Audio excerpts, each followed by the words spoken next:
हुआ है? या अल्लाह, जान, मरजान, खैरियत, जान, जान करे पापा।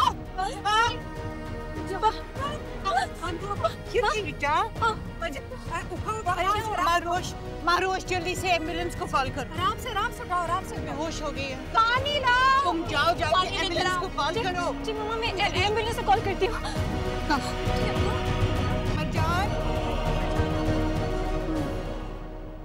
हसनात, मैं तुम्हें एक नंबर सेंड कर रहा हूँ, अपना व्हाट्सएप चेक करो। इस नंबर से जुड़ी हर डिटेल मुझे चाहिए। पिछले 2 सालों में ये नंबर किसके इस्तेमाल में रहा है, इस नंबर पे किस किस शख्स की कॉल आई है, इस नंबर से किस किस शख्स को कॉल की गई है, फ्रीक्वेंटली कहाँ नंबर ये यूज हुआ है, इन सब बातों की डिटेल्स मुझे चाहिए। मिल जाएंगी सारी डिटेल्स, लेकिन ये तो बताओ तुम्हें चाहिए क्यों? यार मुझे ऐसा लगता है मेरे एक्सीडेंट के जिम्मेदारान मिलेंगे इस तरह। मेरा एक्सीडेंट हुआ था एक ट्रक से, बस मुझे इतना ही याद है। मुझे यही क्लेम किया जा रहा है कि रंगून वालों का एक्सीडेंट भी वैसे ही हुआ है। एक ट्रक ने हिट किया है उसे और ट्रक ड्राइवर लापता है। मुझे शक है कि इन नंबर्स में शायद उसका नंबर भी हो जो इस सारे खेल का मास्टरमाइंड है। हसनात, मैं तुम पे बहुत भरोसा करता हूँ। मैं उम्मीद करता हूँ कि तुम मेरा भरोसा नहीं तोड़ो। ये बात किसी को पता नहीं चलनी चाहिए, मैं इसलिए कह रहा हूँ।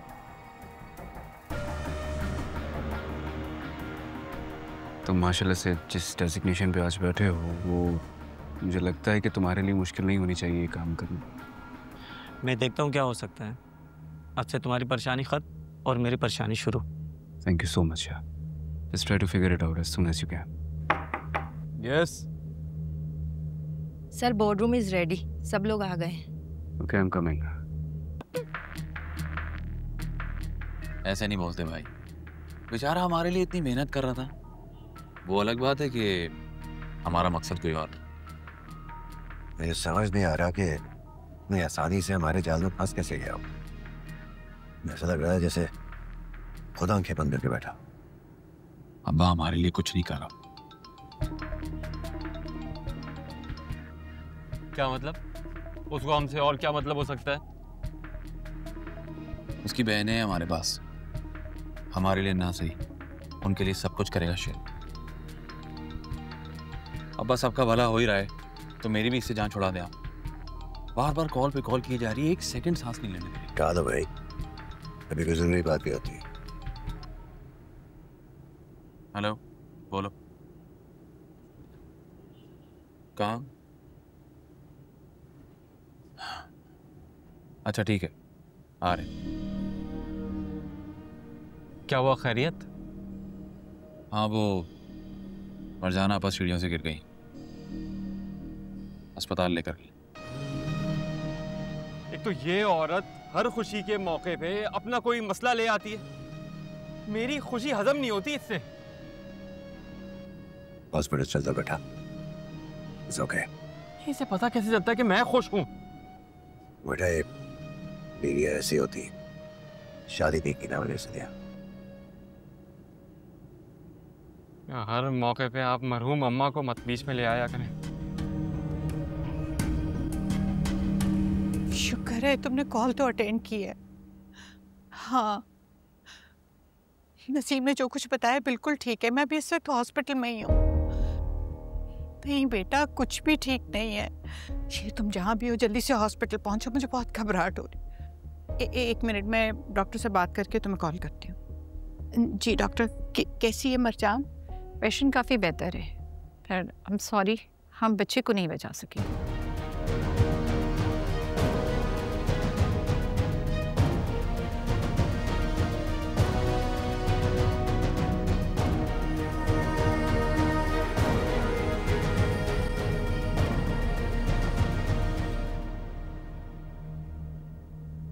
मैं मिल सकता हूँ उनसे? आप? शौहर हूँ उसका। वार्ड में शिफ्ट हो जाए, फिर आप उनसे मिल सकती हैं।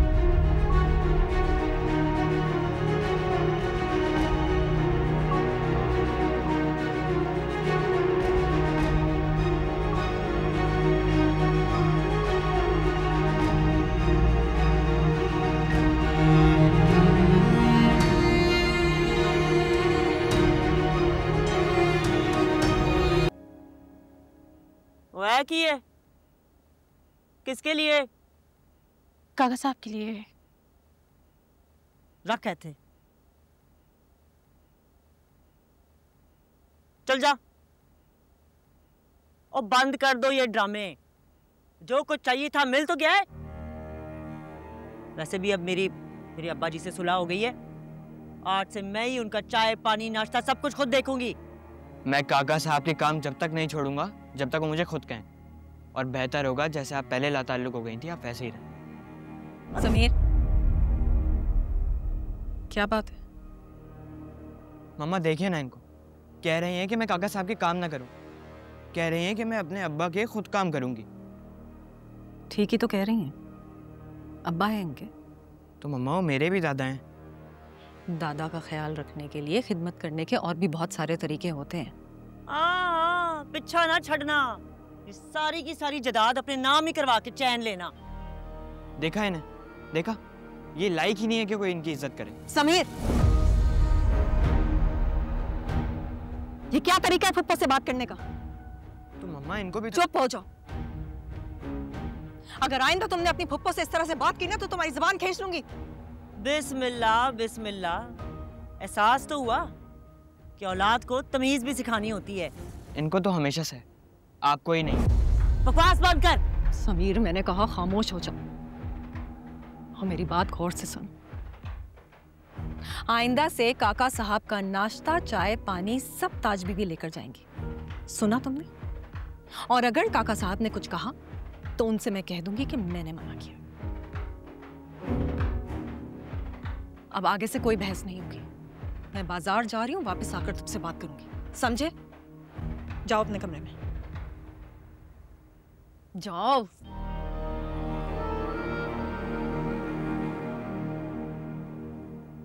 ताज बीबी जवान औलाद है, आप ही का खून है। कोशिश क्या करें कि झगड़े की नौबत ना आए। तो क्या मतलब है? इस बालिश पर लड़के से मैं डर के रहूं? लिहाज को डर नहीं कहते ताज बीबी। और वैसे भी आपने अपनी सारी उम्र जाया करके अपना बहुत बड़ा नुकसान किया है। अब भतीजे से झगड़ा करके अपना बुढ़ापा क्यों खराब कर रही हैं? चुप कर। और यकीन कीजिए, इस बात का एहसास सिर्फ आप ही को नहीं, हमें भी है, क्योंकि हमारे लिए तो इकलौता समीर ही है ना। अगर हम उसके साथ लिहाज करेंगे तो आगे चल के वो भी हमारी खिदमत करेगा, हमारा ख्याल रखेगा, वरना औलाद तो होती ही खसारा है। हाँ, जैसे तुम्हारे माँ बाप के साथ हुआ। ताज बीबी, क्या जिंदगी से आप सिर्फ बोलना ही हासिल कर पाएंगी?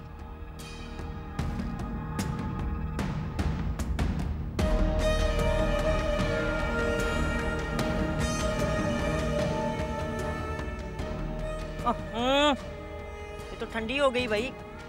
और सलीमा, सलीमा आए थे, ठंडी हो गई, चल गर्म कर।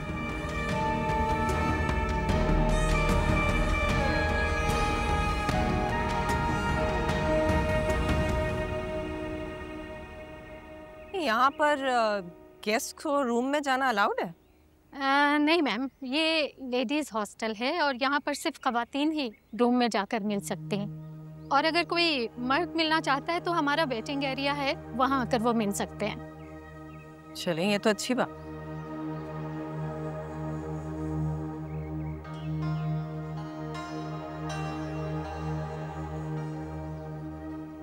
फजर, मिस फजर, आ जाए, दरवाजा खुला है। फजर आपके गेस्ट आए हैं। गेस्ट आए? अच्छा, थैंक यू।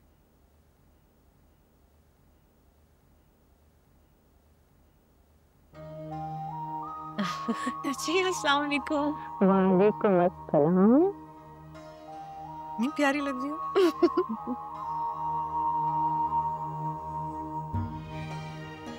आप यहाँ कैसे? हाँ, मैं यहाँ तुमसे मिलने आई हूँ। आ सकती हो ना? क्यों नहीं आ सकती? बैठी तो सही।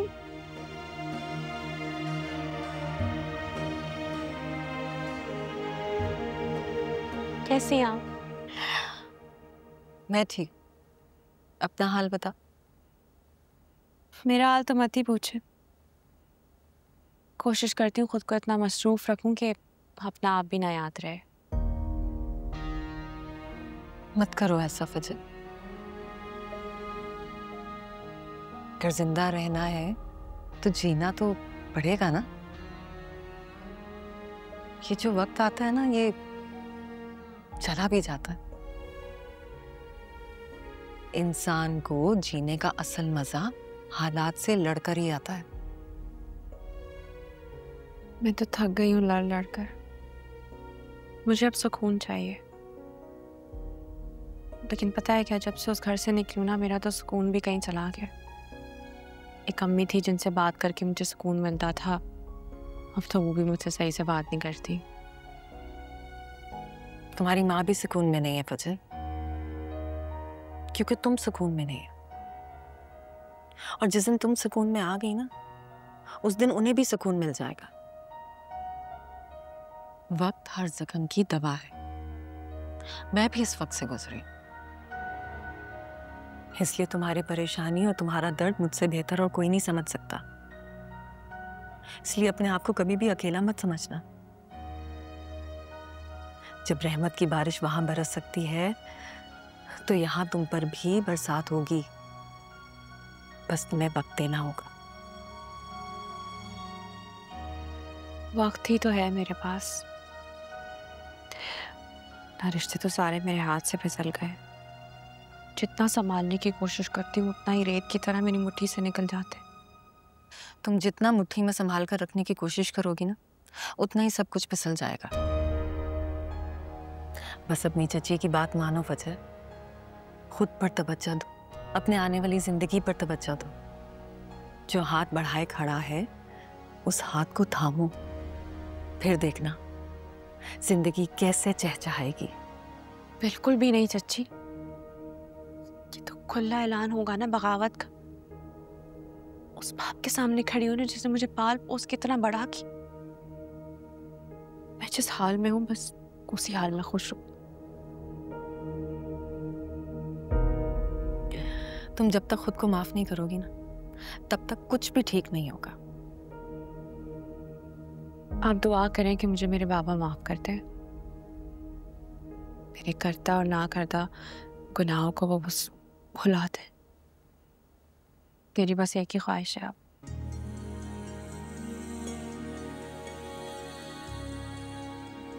कल तुम्हारे बाबा की सालगिरह है, याद है ना?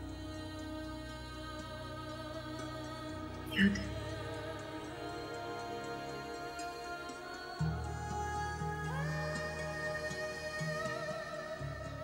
अच्छा चलो, हॉस्टल के बारे में तो कुछ बताओ।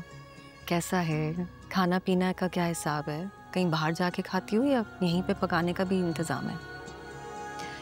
कैंटीन बनी है यार, वहीं से खा लेती हूँ। कमरा तो आप देख ही नहीं कैसा है। ठीक है, कंफर्टेबल है।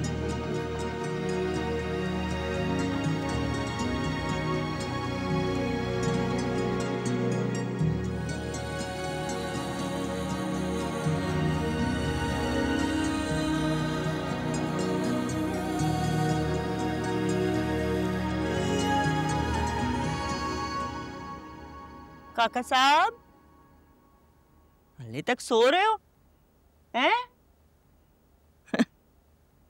और देखो तो सही,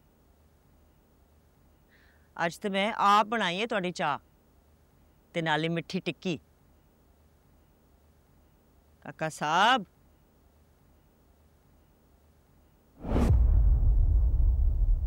काका साहब,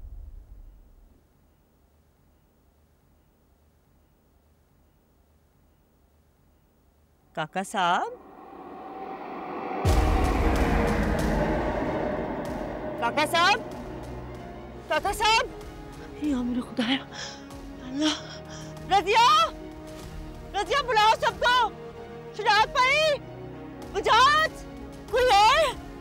या अल्लाह खैर, काका साहब, क्या हो गया? वो काका साहब ने देखो, वो जाग ही नहीं रहे। काका साहब, होश ही नहीं। काका साहब, देखो जरा, एम्बुलेंस बुला। शराब भाई कितने ने? पता नहीं, मैं देखता हूँ। काका साहब, काका साहब, होश करो काका साहब। डॉक्टर नु फोन करना। कर। काका साहब, मैं भाईजान को बुलाता हूँ। काका साहब, काका साहब, काका साहब, काका साहब उठो ना काका साहब। थोड़ी की हो गई काका साहब।